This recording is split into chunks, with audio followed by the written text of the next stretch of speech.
In honor of the nation's 250th birthday, I wanted to see how I can contribute to the nation's quincentennial, especially living in New York City, which was vital to the American Revolution. Looking through an exhibit at the Museum of the City of New York that featured these integral moments, like New York City's version of the Boston Tea Party, which was twice as big, and the toppling of a statue of King George in downtown Manhattan. There you go. There you go. Yeah. I noticed these were like kind of pranks. They're like pretty good pranks toward the monarch. So I thought a perfect way to honor our founding fathers was to pull a prank on our kind of wannabe monarch we have currently. A lot of people are saying maybe we like a dictator. I don't like a dictator. I'm not a dictator. I'm a man with great common sense and I'm a smart person. Donald Trump is kind of a dummy, and I figured it would be pretty easy to prank him, but how could I do it is the question. Judging by the security detail on the White House lawn, I didn't think I'd be able to do it in person. But I knew I'd at least be able to communicate with him.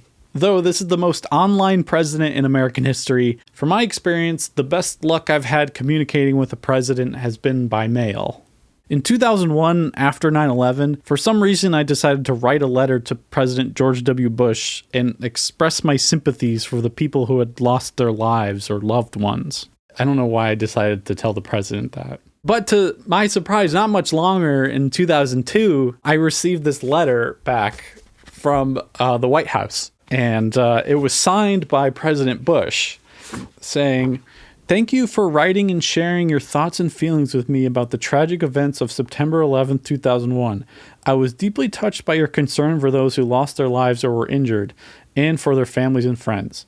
Your message tells me that you are caring and thoughtful. During these difficult times, I am encouraged by your kindness and compassion for others.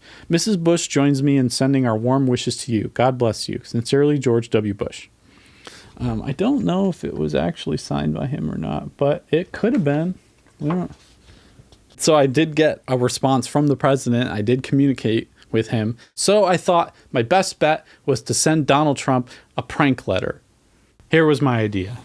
Dear President Trump, on July 4th, 2026, I will be turning 100 years old.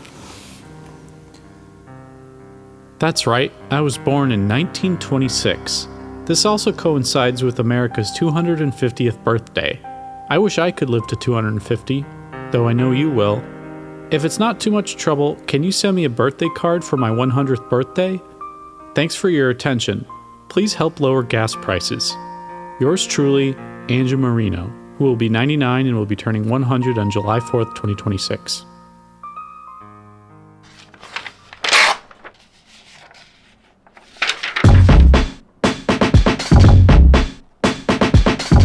I put that letter in an envelope and dropped it in a mailbox that night, hoping it would cross the president's desk before the July 4th holiday.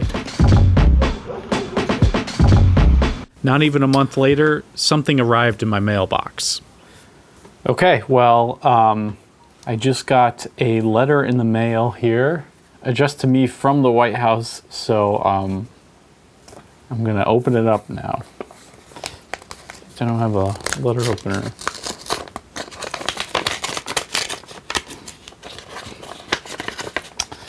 Okay, it's, all right, here we go. It says,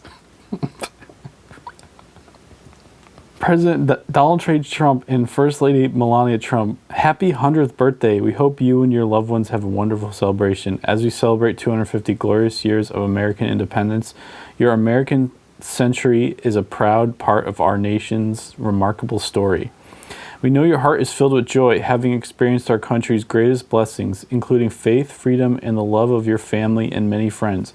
May God continue to bless you. Sincerely, I can't tell who signed it, but I assume that's Donald Trump's signature. Very interesting here. I sent this letter out May 14th, and I got a letter back June 4th. I guess not a lot of people write to him. So I'm looking here at the signature. So this up here. I don't think he actually signed it. It looks like it just printed it out. I think he used AutoPen on this.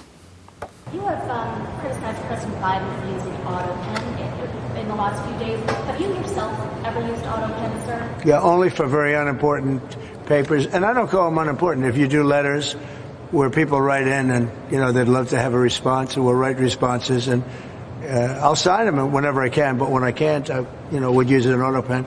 They did actually take the time, though, to type something specific out, specific to what I wrote, which is, your American century, happy 100th birthday.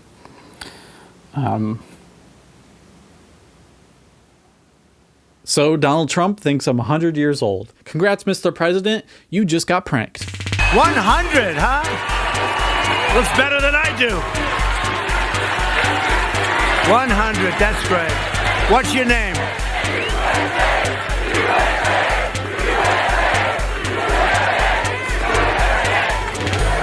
Well, I want to thank you very much, and he does not need Regeneron, okay? That I can tell you. He looks...